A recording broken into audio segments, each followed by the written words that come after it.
Dia, boa tarde, boa noite, pessoal. Tudo em ordem? Eu espero que sim.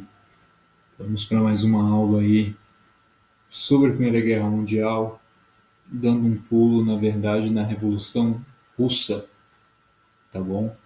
Porque a Rússia foi muito importante na Primeira Guerra Mundial, saiu, de repente, estava acontecendo uma briga dentro da Rússia, e isso mudou o rumo do mundo inteiro mais para frente, por conta das ideologias e no que ela se transformou.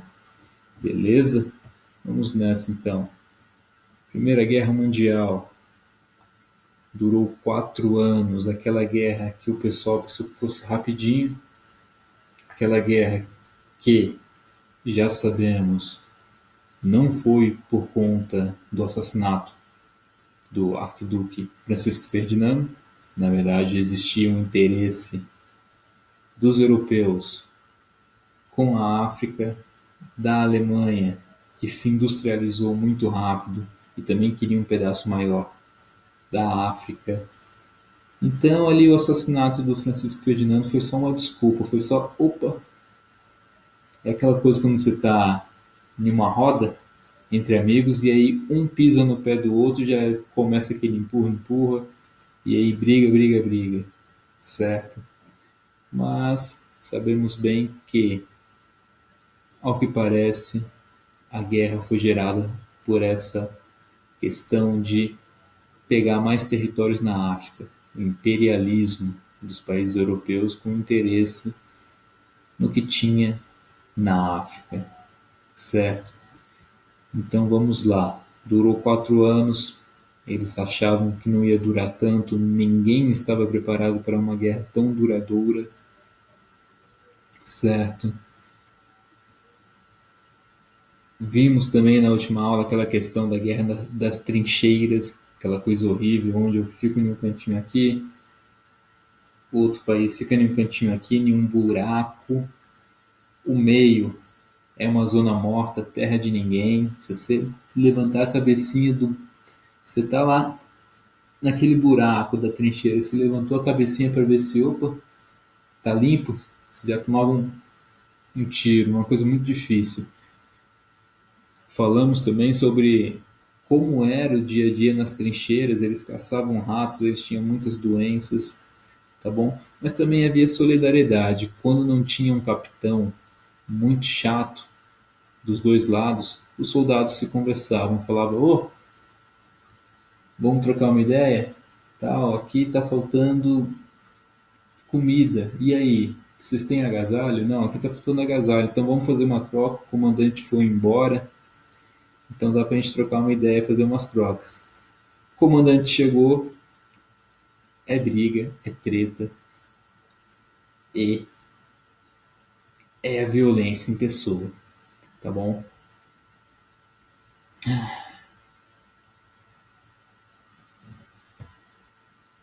Para seguirmos então falando mais especificamente da Revolução Russa, porque a Rússia estava na guerra e de repente saiu, vamos ler essa frase do general William Shellman.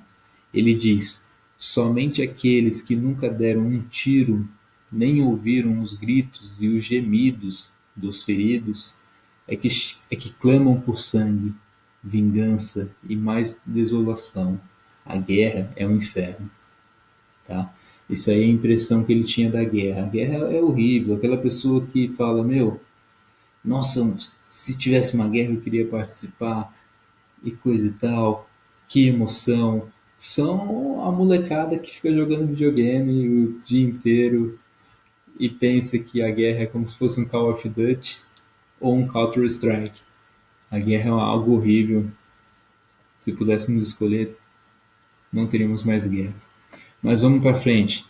Revolução Russa. A Rússia, pessoal, ela saiu da Primeira Guerra Mundial em 1917, ou seja, faltando um ano para acabar, tá?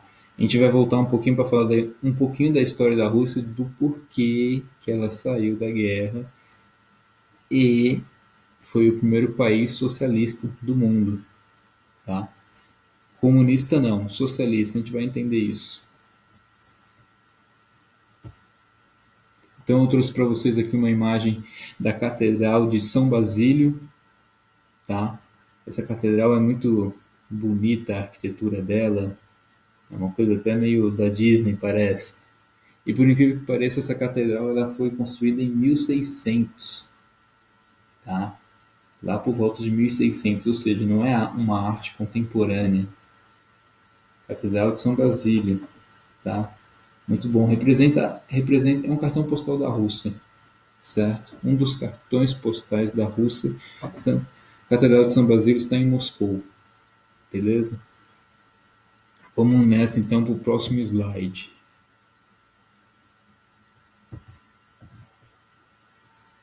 Essa é a família real da Rússia. Esse rapaz que está no meio é o Czar Nicolau II. O que significa Czar?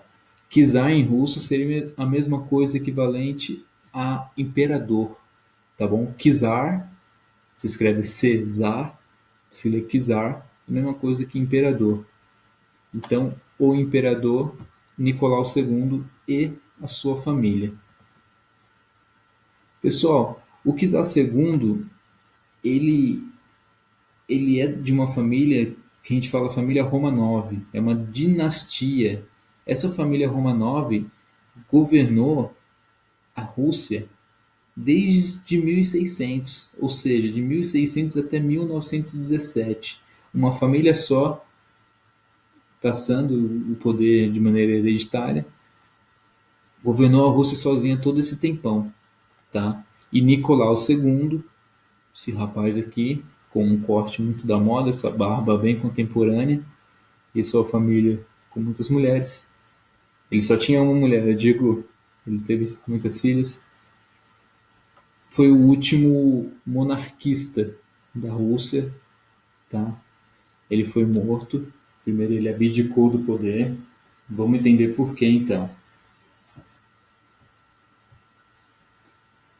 Bom, pessoal, o czar Nicolau II, ele entrou para o poder da Rússia em 1896 e já teve um acontecimento trágico desde que ele entrou. Foi a tragédia de Kladinta, tá?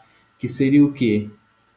Houve vários festivais e festas porque ele assumiu o trono e nesse festival e festa estava dando algumas comida, estava dando algumas lembrancinhas para o povo.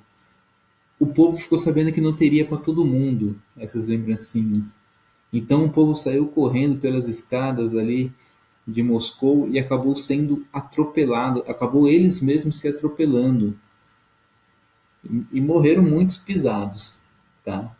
Essa tragédia de Kladinta, beleza? Foi uns 4 dias depois que ele subiu ao trono e por conta dessa besteira muitas pessoas morreram, tá? Mas não é essa imagem. Essa imagem aqui, pessoal, é de 1905, representa um acontecimento de 1905, chamado O Domingo Sangrento. Tá? 1905, ó, a gente já está vindo na história, voltamos lá no passado, nós já estamos chegando perto da Primeira Guerra Mundial. O Domingo Sangrento foi o seguinte: a Rússia estava passando por muitas dificuldades de alimentação e esse czar não estava fazendo muita coisa, estava meio de boa, não quero saber, não me falta nada. Então o Domingo Sangrento foi o quê? Líderes apegados com o socialismo, padres e a população pobre, em maior parte, fizeram uma caminhada pacífica em direção ao palácio do czar Nicolau II. Tá? Uma caminhada pacífica. Padres, alguns partidos com ideal socialista, estavam fazendo a caminhada pacífica junto com os pobres, que estavam querendo apresentar um papel para o Nicolau II, falando: olha só, a gente está precisando disso, tal, está faltando comida, pão, farinha, dá uma lida aí, vê o que a gente pode estar fazendo. E então, por ordem do Nicolau II, essa caminhada pacífica sofreu uma retaliação enorme da guarda imperial. Ó, como a gente pode ver aqui na imagem, representa muito bem, a guarda imperial do nada recebeu ordem de atirar. Então era uma manifestação pacífica e a guarda imperial recebeu ordem de atirar nos manifestantes. E isso foi uma gota d'água, muitos manifestantes morreram, outros saíram correndo, né, naquela loucura, né? Pô, vamos correr, gás de pimenta vindo aí, bala de borracha e tal, brincadeiras à parte. E esse acontecimento de 1905 ficou conhecido como o Domingo Sangrento, tá? E foi mais um motivo para o povo, para os partidos socialistas, ficarem com mais ódio, tá? Perante o czar Nicolau II, tá bom? Outra coisa muito importante era que o czar II, Nicolau II, ele também praticava muito do antissemitismo. O que é o antissemitismo? É eu achar que as religiões ali, muçulmanos, cristãos, judeus, cada uma é uma coisa e a gente não precisa respeitar uma ou outra, tá? E, incrivelmente, um preconceito contra os judeus, tá bom? Então, o czar Nicolau II também fazia essa propaganda de ódio, tá? É aí que surge dois partidos importantes. Dois partidos socialistas começam a ganhar poder, que são os bolcheviques, tá? Bolchevique é um partido socialista, só que com ideias mais radicais, tá? E os mencheviques. Os mencheviques é um partido socialista com ideias mais progressistas, tipo assim, vamos fazer a revolução por etapas, por partes. Tá bom? Um bolchevique, então, um partido socialista mais radical, querendo fazer a revolução assim direto, e os mencheviques querendo fazer uma revolução por partes. Ambos os partidos são socialistas, tá? Aqui a gente vê o partido bolchevique, uma foto deles, onde se destaca a figura do Lenin. Lenin é esse rapaz aqui, ó, líder do partido bolchevique, que vai acabar sendo o líder do que vai ser a União Soviética, tá bom?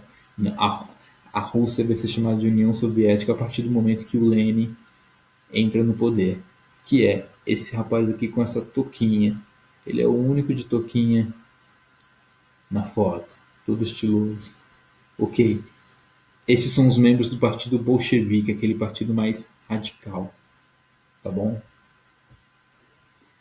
Lenin ele se destacava muito por ser um ótimo orador, tá? Ele ia em praça pública, falava alto, gesticulava, não gaguejava, falava sobre igualdade, justiça, e o povo pobre, muitos participando ali da Primeira Guerra Mundial, sofrendo uma miséria gigantesca, abraçava o discurso do Lenin, tá? Um discurso socialista que falava que devia ter mais Estado, tá? E depois disso aí a gente acabava com o Estado, a gente chegava ao comunismo, um discurso que era muito palpável para as populações. Então Lenin ele era tinha um ótimo discurso, uma ótima oratória. E aqui a gente chega a uma brincadeira, eu botei uma foto do comunismo, tá? Pessoal, o comunismo é uma ideologia, beleza? O que é uma ideologia? É uma ideia lógica de um mundo, tá? Todos nós temos uma ideologia. O comunismo é só uma das várias ideologias, tá bom? Aqui a gente tem uma brincadeira, ó, o Lenin em uma festa, o Fidel Castro, Mao Tse Tung, Stalin, que foi um cara que assumiu depois que Lenin morreu e que ficou conhecido por ser um cara muito violento. E Karl Marx, um filósofo que deu muita base à ideologia comunista. A ideologia comunista é representada por uma foice e um martelo, que são os principais instrumentos de trabalho daquela época, a foice representando os trabalhadores do campo, o martelo representando os trabalhadores da indústria. Beleza? Então, ideologia é um ideal. Ideologia é um ideal que eu penso, imagino, teorizo e crio. É um ideal de vida, tá bom? Existem vários ideais de vida, várias ideologias que mexem com a ideia econômica, com a ideia social. Bom, temos aqui do lado esquerdo o Karl Marx e do lado direito, meu lado direito, Friedrich Engels, tá bom? Eles são considerados os fundadores do comunismo, tá? Embora que, pessoal, muitas pessoas lá de trás já vinham elaborando uma ideia, uma concepção de sociedade perfeita, uma sociedade sem Estado, tá bom? Então, digamos assim, eles foram dois estudiosos cientistas que teorizaram mais ainda, beleza? E o que é o comunismo, pessoal? Seria uma sociedade justa, igualitária e sem governantes. Justa, igualitária e sem governantes, ou seja, sem Estado, tá bom? Nunca tivemos, então, o comunismo feito, embora a gente possa ver nos noticiários que a China comunista. Não, a China não é nada comunista. A China é um país muito capitalista e muito rico, muito neoliberal e etc. Mas ela usa a fachada de comunista, tá? Mas sabemos que o comunismo é uma sociedade justa, igualitária e sem Estado, sem governantes, ou seja, uma coisa nunca antes vista, tá bom? Tentada, talvez tenha sido tentada, mas nunca chegou nela. Então, assim, pessoal, para se chegar ao comunismo, de acordo com a análise desses dois rapazes aqui, primeiro você tem que ter o capitalismo avançado totalmente, ou seja, uma indústria muito grande, os meios de comunicação muito grande, tudo muito bem avançado, tá? O capitalismo está muito bem avançado, então a gente corta o capitalismo e chegamos ao socialismo. O que é o socialismo? É uma sociedade governada pelos trabalhadores, tá? Mas ainda representado pelo Estado. Ainda haverá governantes. Esses governantes serão trabalhadores, tá? Não vai estar mais na mão de uma burguesia, de uma elite, de bancos, tá bom? Vai estar agora na mão de trabalhadores, porém ainda vai existir estados, governantes, tá bom? Esse é o socialismo, ele muda de mão, sai dos interesses privados de algumas pessoas, muda para interesses dos trabalhadores, ou seja, é uma etapa que vai tentando causar já uma igualdade econômica e de justiça. Quando ele conseguir equilibrar tudo isso, socialismo, aí sim eu corto o Estado, não vai ter mais governantes, mesmo que esses governantes sejam trabalhadores, e aí eu entro no comunismo.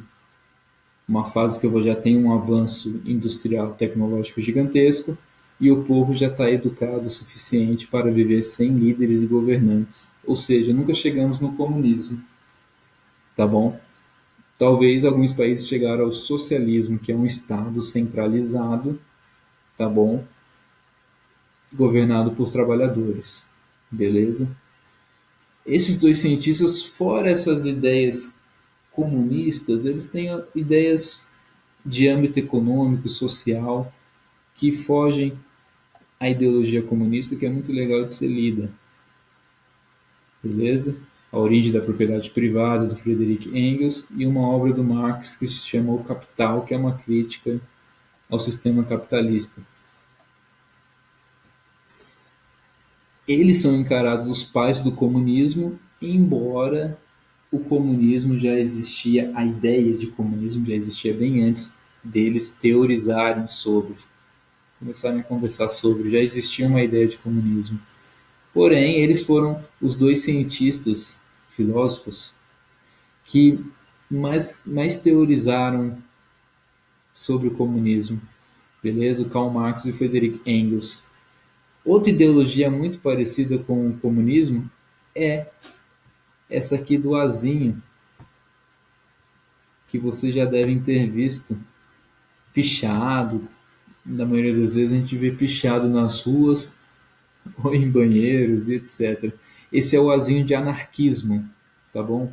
O anarquismo é até que parecido com o comunismo, porém ele quer acabar de maneira radical com o sistema capitalista. Ele não quer fazer a transição do sistema capitalista para o sistema socialista. Ele quer acabar de maneira violenta com o sistema econômico e social capitalista e adentrar um sistema sem governantes, um sistema de justiça e igualdade e sem governantes. Ou seja, é bem parecido com o comunismo, porém sem a etapa do socialismo. Tá? Outra ideologia, não tem nada a ver com a. Tinha alguns anarquistas na Rússia, mas em maior escala, tanto o partido bolchevique quanto o partido menchevique eram de orientação socialista. Tá? Vamos para o último slide, então. Aqui a gente tem o Lenin, já em sua mesa, já como presidente, tá, da Rússia. Antes dele sentar nessa mesa, em 1917, houve uma primeira revolução, tá? Revolução de Fevereiro, onde o czar Nicolau II estava vendo que, não está dando, eu estou tendo muito gasto nessa Primeira Guerra Mundial, o povo está passando fome e eu não sei o que fazer, existe uma pressão política para que eu faça alguma coisa e eu não sei o que fazer. Então, Nicolau II ele abdica, tá, o trono, sofre uma pressão danada, ele abdica o trono. Primeiro ele abdica em favor do seu filho. Depois ele vê que, mesmo assim os partidos não estão gostando disso e o meu filho é muito pequeno, então, é o único filho dele, então ele abre mão e fala, tudo bem, que se tem um governo provisório então. Então ele abdica, ele não é mais o monarquista, o rei ali da Rússia, entra um governo provisório de socialistas e liberais, ou seja, socialistas e capitalistas vão ficar nesse governo provisório até outubro, quando os bolcheviques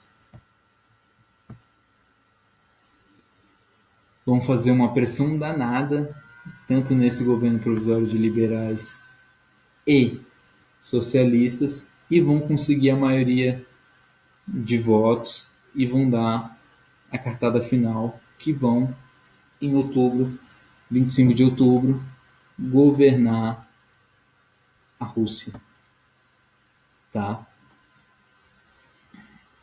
E começar a instalar um governo socialista, beleza? Pessoal, a Revolução Russa é um tema muito grande, é bem difícil falar sobre ele em um período pequeno de tempo, mas é o que temos. Espero que alguma coisa tenha sido entendida por vocês. Qualquer dúvida pode entrar em contato com o professor e tenham uma boa semana. Abraço.